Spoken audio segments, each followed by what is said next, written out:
आप सभी का एग्जामनगर की यूनिवर्सिटी प्लेटफॉर्म पे स्वागत है। जैसा कि हम लोग डेली प्रैक्टिस श्रृंखला जो कि 6 बजे स्टार्ट होती है, 6 बजे, ये 6 बजे आपको रोज़ 6 PM पर ये श्रृंखला स्टार्ट होगी, जो कि EVS की रहेगी। इसी 6 बजे CDP की भी होगी, लेकिन अल्टरनेट डेज के हिसाब से होगी, ठीक है। इसी पे हिंदी की भी होगी। हिंदी पे जैसे ग्रामर वगैरह पोर्शन है, शिक्षण है, सभी आपको जो भी भाई बहन सीटेट जुलाई सीटेट का फॉर्म भर रहे हैं उनके लिए बहुत ही अच्छी क्लास है। जो शिक्षक भर्ती की तैयारी कर रहे हैं, यूपी टेट की तैयारी कर रहे हैं और जिनको सफलता नहीं मिल रही है, कृपया कर वो ये सीरीज़, ये प्रैक्टिस सीरीज़ देखते रहें। वो आसानी से सफलता पार कर लेंगे।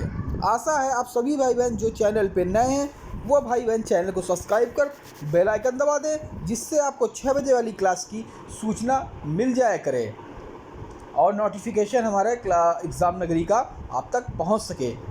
आशा आप सभी भाई बहनों ने चैनल को लाइक सब्सक्राइब शेयर कर दिया होगा, बेल आइकन दबा दिया होगा, नोटिफिकेशन जिससे आपके पास आ जाए। तो चलिए बात करते हैं इस क्वेश्चन की। आशा है आप सभी भाई बहन इसका आंसर दे देंगे।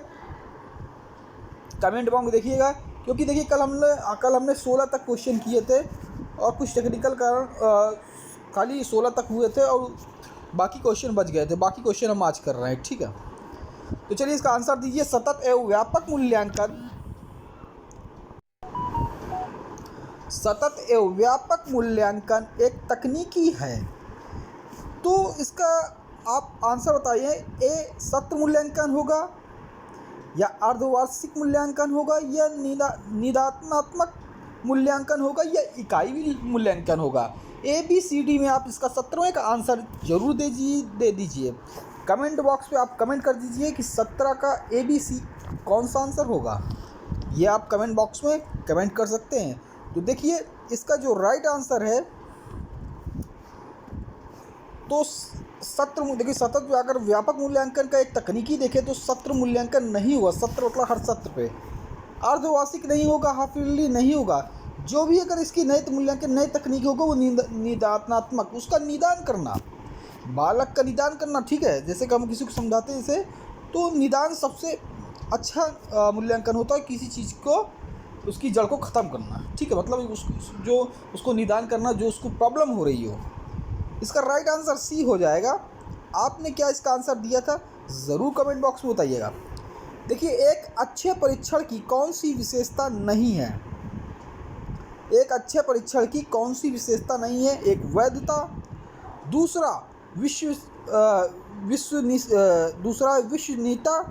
विश्वसनीयता और मतलब ट्रस्ट, और C नंबर है वस्तुनिष्ठा, या D नंबर देखें तो उत्तीर्ण करना।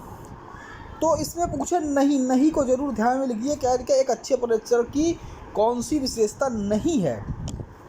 देखिए वैधता तो परीक्षण की अच्छी विशेषता है, विश्वसनीयता भी होनी चाहिए, ट्रस्ट होनी चाहिए, और उसकी वस्तुनिष्ठा, ये तीनों एक परीक्षण की है। लेकिन उत्तीर्ण करना यही राइट आंसर हो जाएगा। D यही नहीं है कि खाली उत्तीर्ण करना। आशा है आप सभी भाई बहनों ने इसका आंसर सही दिया होगा। अगला क्वेश्चन देखते हैं, 19वां। एक मिनट, क्वेश्चन लंबा है तो थोड़ा सा छोटा कर लेंगे। 19वां क्वेश्चन है, छात्रों में रटने की प्रवृत्ति रोकने हेतु कैसे प्रश्न पूछे जाने चाहिए। तो आप जानते हैं कि NCERT 2005 हो चाहे 2005 हो, जो रटन विद्या पर ज़्यादा केंद्रित नहीं करना, बच्चों को हमेशा करके सीखना, ठीक है।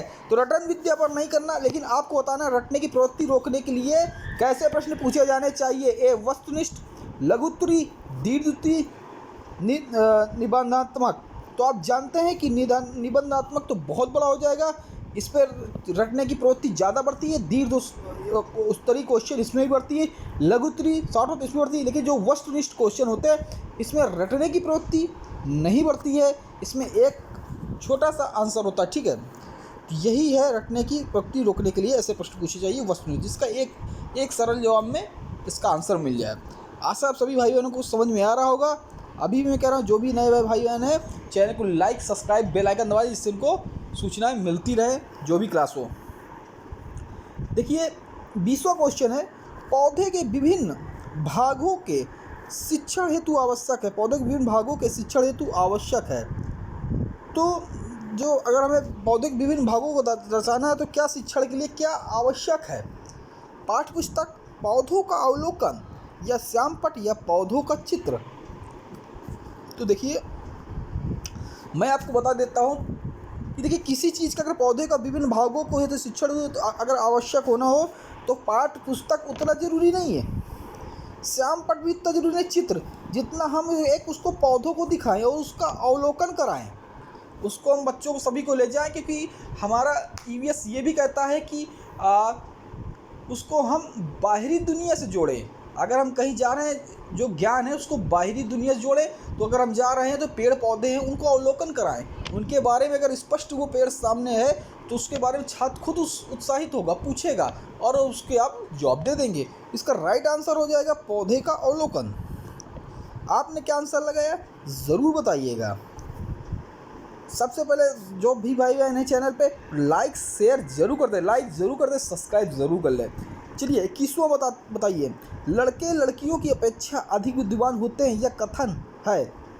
ए सही है, बी सही हो सकता है, सी बुद्धि भिन्न पक्षों के लिए सही है, डी लैंगिक पूर्वाग्रह को प्रदर्शित करता है। तो आपको इसका आंसर बताना है। तो देखिए इसको आप ऐसे क्वेश्चन को आप मन में सोचा करिए, तुरंत इसका जवाब मत दीजिए, नहीं गलत कर देंगे। तो ये कथन आपको लड़के जो हैं लड़कियों की अपेक्षा अधिक बुद्धिमान होते हैं, तो ये कथन आपको कैसा लग रहा है? सही नहीं लग रहा, क्योंकि तुलना की जा रही लड़कों और लड़कियों की, तो कैसे सही हो सकते भाई? समान बराबरी का अधिकार है, सही भी नहीं हो सकता। बुद्धि के भिन्न पक्षों के लिए सही है, ये भी गलत है, क्योंकि इसमें लैंगिक पूर्वाग्रह को प्रदर्शित कर रहा है, उसकी तुलना कर रहा है कि लड़के ज़्यादा अच्छे लड़कियों से, तो लैंगिक पूर्वाग्रह की प्रदर्शित करता है। इसका राइट आंसर डी हो जाएगा। आपने क्या सही जवाब लगाया ज़रूर कमेंट बॉक्स में बताइएगा। चलिए 22वां देखते हैं, बिहार राज्य में कक्षा 5 तक पर्यावरण अध्ययन कैसा विषय है? ए एकीकृत, बी उप विषय, सी समन्वित या डी वैकल्पिक। तो इसका राइट आंसर मैं चाहता हूँ आप सभी भाई बहन दें, क्योंकि अब देखिए अब बिहार में बहुत बड़ी टीचर वैकेंसी आ गई भर्ती, 1 लाख के पार टीचरों की वैकेंसी भर्ती हो रही है। तो बिहार वाले भाई बहन डट जाएं, लग जाएं और फतेह कर लें, ये परीक्षा पास करने के बाद नौकरी हासिल कर लें। तो इसका आंसर आप सभी दें, कौन सा है? तो देखिए जो बिहार राज्य में कक्षा 5 के पर्यावरण अध्ययन कैसा विषय है, तो मैं आपको बता दे रहा हूँ, ये एकीकृत नहीं है, समन्वित नहीं है, वैकल्पिक नहीं, ये एक उप विषय है। एक मिनट, ठीक है, एकीकृत नहीं है, ठीक है, और समन्वित नहीं, वो समन्वित है विषय, ठीक है, गलत हो गया था, एकीकृत है। देखिए इसका राइट आंसर हो जाएगा समन्वित विषय है। बिहार राज्य में कक्षा 5 का पर्यावरण अध्ययन कैसा विषय है? समन्वित विषय है, एकीकृत नहीं, उप विषय नहीं है, वैकल्पिक। ये क्या है? समन्वित विषय है, ये पढ़ाया जाता है, ठीक है। चलिए आप सभी सही कर ले, ठीक है। चलिए पर्यावरण अध्ययन में क्षेत्र भ्रमण का मुख्य उद्देश्य होता है, मैंने अभी आपको बताया है, पर्यावरण में क्षेत्र भ्रमण का मुख्य उद्देश्य होता है पिकनिक मनाना, मनोरंजन, प्रत्यक्ष अनुभव, सरकारी योजना का निर्वाह। आप इसका राइट आंसर दे दें, आशा सभी भाई इसका राइट आंसर दे देंगे। अभी मैंने बताया था एक पेड़ का एग्जाम्पल कि लड़के को अगर देना है तो चार्ट पुस्तक की कोई ज़रूरत नहीं है कि हम चार्ट में पेड़ बना दें और लड़के देख लें, नहीं, उनको बाहरी ज्ञान से जोड़ना। बाहरी ज्ञान से मतलब उनको प्रत्यक्ष वो चीज़ दिखाना, अगर वो पॉसिबल है, संभव है। तो जानते हैं पिकनिक मनाना नहीं होगा, ये तो आप ऐसे समझ जाएंगे, मनोरंजन का साधन नहीं होगा, सरकारी योजना का निर्वाह, तो ये गलत है, प्रत्यक्ष अनुभव, जैसे उसने पेड़ का अवलोकन कराया और बताया ये पेड़ किस चीज़ का पेड़ है, इसमें कौन से फल उगते हैं या इनके पेड़ की पत्तियाँ कैसी हैं, तो प्रत्यक्ष अनुभव। आपका राइट आंसर सी हो जाएगा। आपका क्या आंसर था ज़रूर कमेंट बॉक्स में बताइएगा। चलिए 24वें का आंसर आप सभी देंगे, प्राथमिक स्तर पर पर्यावरण अध्ययन के लिए कौन सी विधि प्रभावशाली है? योजना विधि, कहानी विधि, व्याख्यान विधि या वाद विवाद विधि। अगर आप जानते हैं कि अगर कोई प्राथमिक स्तर की अगर कोई विधि है तो वो कैसी प्रभावी होगी। प्राथमिक स्तर में आप जानते हैं कि छोटे बच्चे 1 से 5 तक पढ़ते हैं और सबसे छोटे बच्चे जो कक्षा 1 के होते हैं, तो भाई वो योजना तो कोई बनाएंगे नहीं, उनके लिए योजना विधि तो प्रभावी व्याख्यान तो सुन नहीं पाएंगे, वाद विवाद तो भाई उनके लिए छोटे स्तर के हैं, तो उनको कहानी विधि उनके लिए सर्वोत्तम है। तो यही एक कहानी विधि है। कहानी आप सुनाएंगे तो बढ़िया बैठ के सुनेंगे और उसको अपने मन में स्मरण धारण करेंगे और फिर आप उससे क्वेश्चन वगैरह पूछ भी सकते हैं। चलिए, आपने इसका आंसर क्या दिया ज़रूर कमेंट बॉक्स में बताइएगा। अगला क्वेश्चन देखते हैं। निम्न में से कौन सा एक अभिप्रेरित शिक्षण का संकेत होता है। कक्षा में अधिकतम उपस्थिति, बी बच्चों द्वारा प्रश्न पूछना, सी कक्षा में एकदम खामोशी, डी गृह कार्य को पूर्ण करना। आशा है आप सभी भाई बहनों के पास समय, जल्दी से कमेंट बॉक्स में इसका कमेंट करते राइट आंसर। मैं फिर बता रहा हूँ आपको, ठीक है। तो देखिए, आप जानते हैं कि निम्न में से कौन से एक अभिप्रेरित करे, अंदर संकेत होता है। तो ये कक्षा में अधिकतम उपस्थिति, इससे कोई रिलेटेड नहीं है। बहुत सारे बच्चा भर जाएँ, भूसा ठुस जाएँ, लेकिन उससे कोई मतलब नहीं है। इससे अभिप्रेरित शिक्षण कहाँ होगा। कक्षा में एकदम खामोशी है, कोई बोलचाल नहीं है, तो ये भी अभिप्रेरित नहीं करेगा। अगर गृह कार्य को पूर्ण करना, ये भी गृह कार्य, भैया गृह कार्य तो सब बच्चे पूर्ण करते हैं, लेकिन हाँ बच्चों द्वारा प्रश्न पूछ रहा। अगर बच्चा आपसे प्रश्न पूछ रहा है, इसका मतलब आपने पढ़ाया, उसके मन में उत्सुकता हुई है और प्रश्न पूछ रहा है। यही एक अभिप्रेरणा है, यही एक संकेत है कि बच्चा क्रिएटिविटी है, ठीक है। चलिए, आप सभी ने इसका आंसर क्या ही दिया ज़रूर बताइएगा, और जो समझा रहे हैं कैसा लग रहा है, आप सभी को समझ में आ रहा है ज़रूर कमेंट में बताइएगा। चलिए, निम्न में से कौन सा पर्यावरण अध्ययन का घटक नहीं है। एक मानव, बी वायुमंडल, सी जलमंडल, डी सौरमंडल। इसका राइट आंसर आपको सभी को देना, जल्दी दे दिए, 1 सेकंड का समय है आपके पास। पर्यावरण का घटक पूछा है तो कौन है। देखिए, पर्यावरण का घटक मानव है, वायुमंडल है, जलमंडल है, लेकिन जो नहीं है तो सौरमंडल नहीं है। यही राइट आंसर हो जाएगा डी। आपका क्या राइट था ज़रूर बताइएगा। जो भाई बहन अभी चैनल में जुड़े हुए हैं, जिन्होंने अभी तक सब्सक्राइब लाइक शेयर नहीं किया, सब्सक्राइब कर लें, लाइक शेयर कर दें। देखिए, सीखने की प्रक्रिया में अभिप्रेरणा, 27वां क्वेश्चन। सीखने की प्रक्रिया में अभिप्रेरणा क्या है। बच्चों में सीखने के प्रति रुचि का विकास करती है, बच्चों की स्मरण शक्ति को मजबूत करती है, बच्चों को एक ही दिशा में सोचने की योग्यता विकसित करती है, यह पिछले सीखे हुए नए अधिगम को अलग करती है। तो देखिए, अभिप्रेरणा अभी मैंने बताया था आपको ऊपर, इसी का प्रेरणा। देखिए, सीखने की प्रक्रिया में अभिप्रेरणा क्या है, तो बच्चों में सीखने की प्रति रुचि का विकास करती है। यही इसका राइट आंसर हो जाएगा, क्योंकि जो बच्चा सीखेगा और उसकी रुचि उसमें बन रही है, उसको अच्छा लग रहा है, वो ढंग से उस कार्य को कर रहा है, तो उसकी रुचि का विकास होगा। तरह के उसके जो संज्ञानात्मक विकास है, जो जिस रुचि में उसको लग रही है, उस रुचि का उसका विकास और निरंतर बढ़ता जाएगा। तो बच्चे में सीखने का, इसीलिए आप देखे होंगे इसमें करके सीखना, अब नई एनसीईआरटी जो है इसमें करके सीखना बच्चों को दिया जाता है कि बच्चे कोई चीज़ को अपने हाथ से करें और खुद सीखें, क्योंकि जो अपने हाथ से करेंगे, खुद सीखेंगे, वो जल्दी समझ में आएगा। इसका राइट आंसर ये हो जाएगा, बच्चों की स्मरण शक्ति को मजबूत करती है। गलत हो जाएगा, यह परिणाम का कोई मतलब। बच्चों को एक दिशा में सोचने वाली योग्यता को विकसित, ये भी गलत। एक दिशा में कैसे, पिछले सीखे हुए नए अधिगम, ये भी गलत हो जाएगा। चलिए, अगला देखते हैं। पर्यावरण अध्ययन के लिए आप छात्रों को कौन से चैनल देखने का सुझाव देंगे। ए नेशनल ज्योग्राफी, बी डिस्कवरी, ए एनिमल प्लैनेट, या डी उपरोक्त सभी। आशा आप सभी भाई बहन इसका जरूर आंसर दे देंगे। चलिए, देखिए, नेशनल ज्योग्राफी भी पर्यावरण से संबंधित है, डिस्कवरी भी संबंधित है, एनिमल प्लैनेट्स भी संबंधित, इसका उपयोग सभी, डी इसका राइट आंसर हो जाएगा।